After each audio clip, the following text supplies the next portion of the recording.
Hey, what's up? I'm Pascal from Orangepixel and welcome to another video. This video is going to be about Meganoid, a franchise I created. I call it a franchise because there are multiple games in the series. I had a very successful first game which has an interesting story. Then I kind of screwed it up with a sequel. I'll get into that in a minute. Then I tried to fix it later, a few years later, with a reboot. And also messed up that one slightly.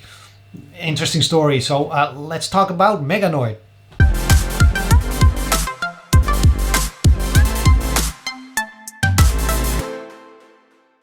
Let's first talk about the original Meganoid, which was a success, and I'm actually going to be Googling some videos for showing you what the game was about, because this game was created in 2009 or 10, and it was solely developed for Android. And for Android it was the early days. I think it came onto the market in 2009, having the first developer phone available for developers in 2009.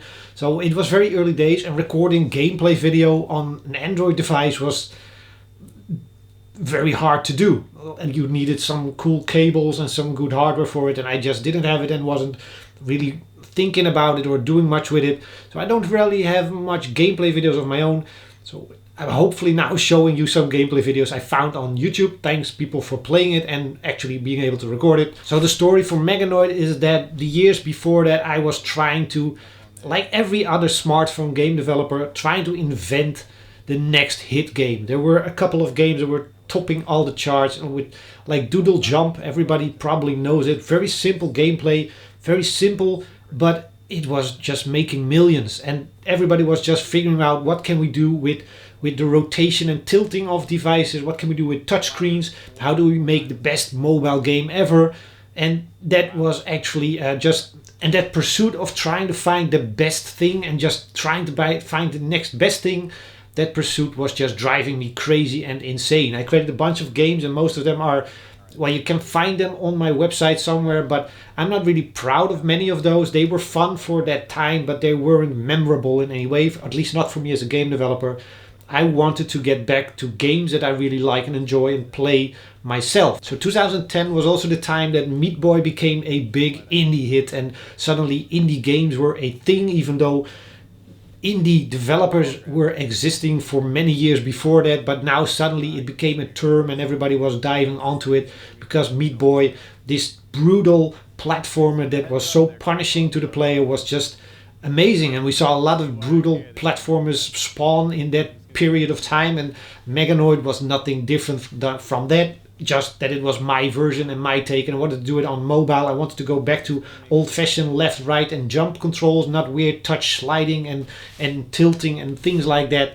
So I just decided to take some time off from finding the best hit game ever and make Meganoid. Now I mostly remember from the development of Meganoid that it just made me very happy, just being able to create what I like to play and enjoy, the type of games I make. And I decided to actually release it for free. It had 30 levels and had some advertising in it, which was just new and again in beginning stages at that point. So advertising, it would make whatever it would be, maybe a couple, maybe 10, 50, $100, whatever.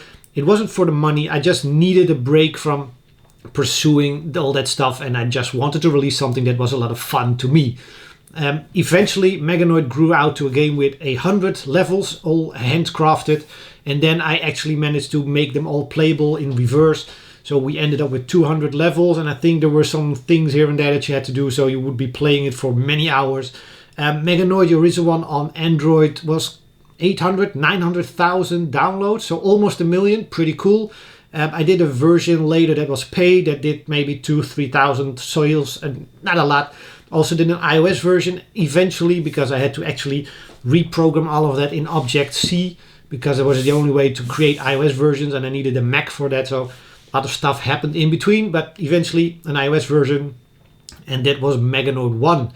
A few years later I created Meganoid 2, which is a great game. I like it, I love it. I'm still actually maintaining that one, so that's like 12 years old now, but I'm still updating it here and there and have it on sale on different platforms. But there was my first mistake on the Meganoid franchise. So a lot of things in the original Meganoid reminded me or were based on stuff I remembered from an old game called Rick Dangerous. Everybody above 40 is now probably gonna say, "Ooh, I love that game," because it was pretty cool at the time. It was a Indiana Jones environment, like action hero type thing, and the levels were brutal. It was a brutal platformer made in the, I think, late 80s, early 90s maybe. So it was one of the first brutal platformers, except for the one thing, the route that looked the most dangerous was always the easiest to go. So if you eventually figured that one out, it was a playable game. I wanted to create something like that. So Meganoid 2. So instead of using all the sci-fi and robots from the first version, I created a game that was Indiana Jones. Temples, Aztecs, a hero with a head. It was something completely different from Meganoid, except for the gameplay.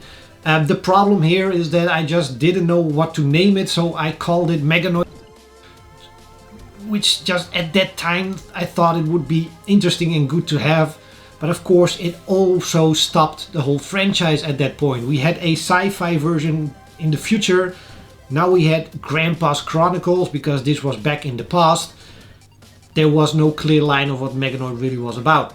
Except if it was always going to be that same type of platformer, then that was Meganoid. But I didn't want to keep making the same platformer every time. So Meganoid at that point kind of died for me.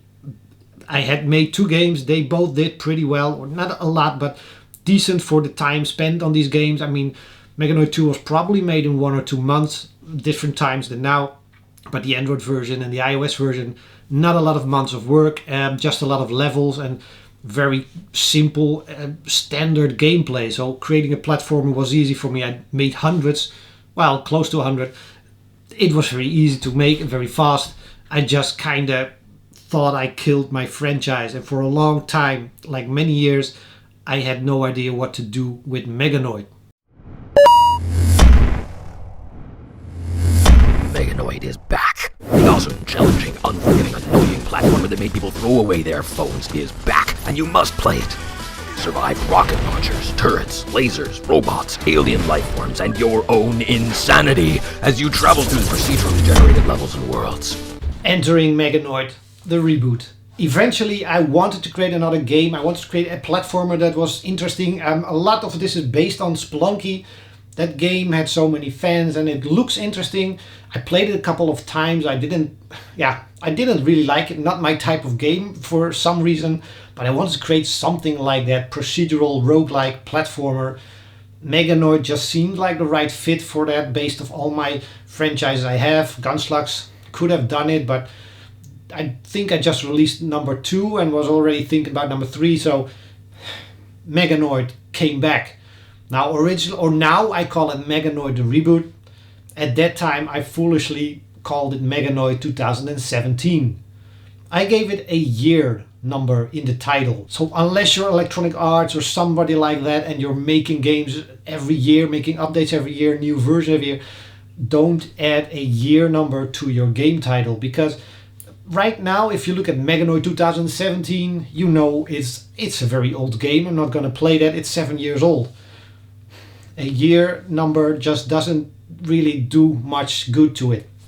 So I've been slowly trying to push it to Meganoid Reboot and call it differently and lose the whole reboot as well and just call it Meganoid. Most people forgot about the original one, so we can now call it Meganoid, and we can hopefully do a new Meganoid pretty soon because I want to dive back into that franchise again.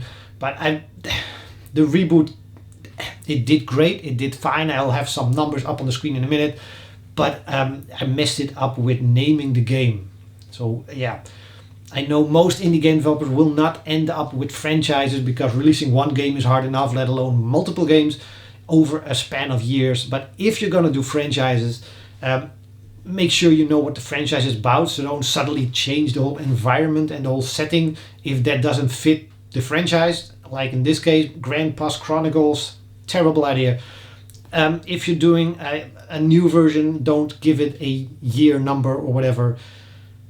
Also another terrible idea. Don't date your games because they will be suddenly outdated. Very quickly they will be outdated and people won't play them anymore. You want to release them on new platforms, so losing that year number is the first thing you have to do.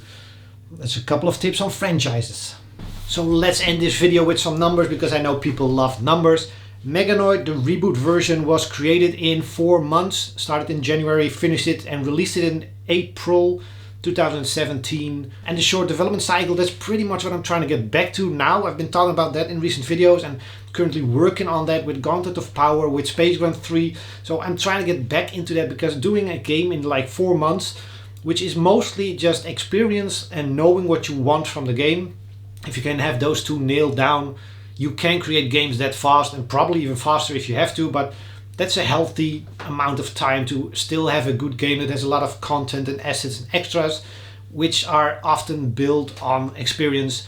But if you have that and you know what to do, it can be done. So having that short development cycle, the game didn't have to make a lot of money. And let me just put an overview on screen somewhere right now. That's the amount of money it made over the years. We released it on Switch a few years ago. PC version, iOS, Android, third-party Android versions. We have an iArcade version. We had it. iArcade is gone, so not anymore. We have it now on Atari VCS. So it's still going to many markets. And so all in all, I'm very happy with the game. I'm just not happy with the naming of it and how I treated that franchise. I'm not even sure yet how the next Meganoid game is going to be called. I might just call it Meganoid 2 because the original one, or the original 2, never existed. That was Grandpa's Chronicles. So we could just ignore all of that and move into Meganoid 2 and see how that all happens and works out. And then we'll slowly rename this one on all the existing platforms to just Meganoid. And we'll have a new Meganoid 1, Meganoid 2, and we'll forget a little bit about the classics. Hopefully. And as we are all aging, it will be a lot easier to forget about those classics anyway. So, and that's it for this week's video because I want to get back. I want to get back into working on Regulator City. Been working on that last couple of weeks and I think I got it on track. I had a couple of things that weren't working in the game. I talked about that as well in very previous videos, so go watch those videos if you want more. Next week we're going to talk about Regulator City and I'm going to show you a couple of new things. Of course, you can also hop on the Discord to see stuff in between these weekly videos as I post a lot of GIFs and stuff. And if you missed those, you can check out the Orangepixel website where they are now assembled and posted by my little Discord bot doing all the maintenance and all that stuff. So every week there are a couple of posts on the website that show you my update stuff and my GIFs and a bunch of things because I'm trying to just have my website active again before all these social media things are crumbling and crushing down and we have nothing left. It can happen sooner than you think. So check out the Orangepixel website, come hang out on the Discord, like and subscribe to the channel. Also, drop a little comment below. What do you think about Meganoid? How should the next Meganoid be called? Meganoid 2, is that a good idea? Or should I call it Meganoid subtitle or whatever? Let me know in the comments below because comments help these videos get more traction and that's good for the channel. That means good for me and it's good for you. Good for the whole planet and maybe even the universe. Probably not, but we can hope. I can hope. All right, see you next week. Bye.